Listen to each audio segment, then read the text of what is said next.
What is up, guys, and welcome back to some COD gameplay, this time on Showdown. Obviously I did this on the weekend, this recording, so it was double XP, and this is my first time on the map as well. But sometimes I commentate on the gameplay, sometimes I don't, and today I'm not. Now, the January transfer window was done yesterday. This video is going to be uploaded on Wednesday.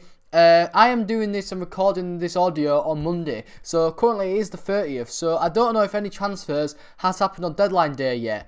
Now, I'm going to talk about that because obviously I'm a big football fan. Most of my videos are to do with FIFA, and I thought I might as well just talk about it, see if any of you are interested really. And the first thing what I'll do is I'll go by club, and I'll go by the club I support, which is Hull City. Now, we've sold basically to our best players in Snodgrass and Livermore. Livermore's gone to West Brom and Snodgrass has gone to West Ham, both for around £10 million, which, to be fair, if we go down this season, which is looking likely, we'd probably sell them for maybe even less than half of that. So we've probably maybe done good business there, but at the same time, you could argue, well, them two could help us stay up. But you just never know sometimes. And with the way they're playing at the moment, we're definitely not staying up. But anyway, them two have gone. And also, we've signed a few players. Signed Evandro from Porto. He scored on the weekend to that 4-1 thrashing from bloody Fulham. We've also got another player in, well, I can't really remember his name. I can't remember his name, but I'll think of it in a minute. But anyway, Andrew Robertson is also meant to be on the way out unless we find a replacement. To be fair, I won't be too bored if he goes unless we get a really good price for him. So if we get 10 million plus, which is, I just don't think he's worth that at all. Because being a Hull fan, obviously we know a lot more than people do. And if you see a good young British talent, people think, oh, you know, he's right good. The thing is, guys, he's actually not very good.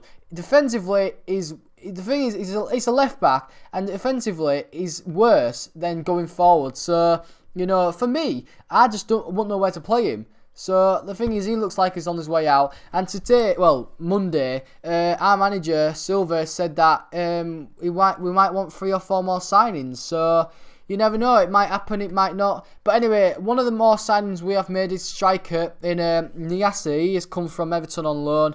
He played alright against Man U, came on, scored himself a goal. But so far, I don't really think he's shown much. Yeah, I mean, hopefully he will come good. But, you know, I just don't really see it. I mean, Everton got rid of him because obviously they wasn't really happy with him. He didn't really get in the squad much there. And, you know, hopefully it can do well. But you never know, really. It's hard to say because, you know, he's been in the Premier League with a Premier League club. So, like I said, it is hard to say if he will do good or not. But hopefully he will. Hopefully he will be a good kind of backup or strike partnership with obviously Hernandez. But anyway, on to Sunderland now, and they have basically bought in, they're basically buying the 08 Everton side. They've bought 4 players of Everton's already, well, old Everton players, and now today it's been told that, well, don't remember, guys, I'm speaking on Monday, but it's been told that Gibson, who used to play for Man U, he's off to Sunderland, and also Oviedo, the left back. So I mean, Gibson, I don't think is a bad player actually. I just don't think he gets inside much because Everton have good centre midfielders. But you know, I think the Gibson signing will be all right. But Oviedo, I mean, for me, he ain't that good and he ain't that Premier League class. So I just don't really see why they're buying him. But one left back that they were replacing with Oviedo, Van Aanholt, has gone to Crystal Palace. He signed for 14 million. Crystal Palace is signing for 40 million. That is mad. I mean, attacking wise, he's not. To be fair, he is not a bad left back. It's just, why would you go from Sunderland to Crystal Palace? They're both battling for relegation. I mean, Crystal Palace, you could say, will probably escape relegation with Sam Allardyce because he is their manager now. But, you know, since he's been, I don't think he's won a game. So, I mean, it's a bit of a bizarre move for me, really.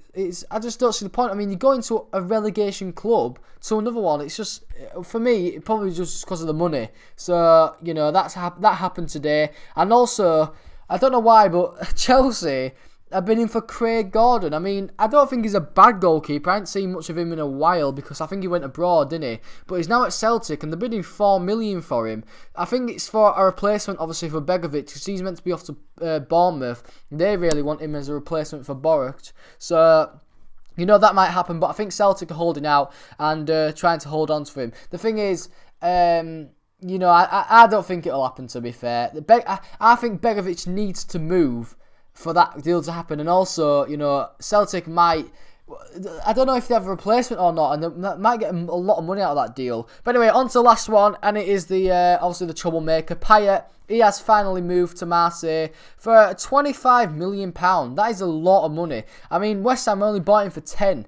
And for £25 million, you know, to be fair, last season he was probably worth that, but this season he just hasn't played very well. It's probably because he wants to move, and you know, he actually had to pay his wages back to West Ham for January because obviously he didn't play at all. But anyway, that's the chance to round up. Actually, for this gameplay, I actually did all right to say it was the first time on the map. I'll say our team won 75-51, 14-11, not the best in the team, but I still did all right. But anyway, guys, hope you enjoyed the episode. If you have, please hit the like button, subscribe if you are new, and guys, I'll be seeing you later. Peace!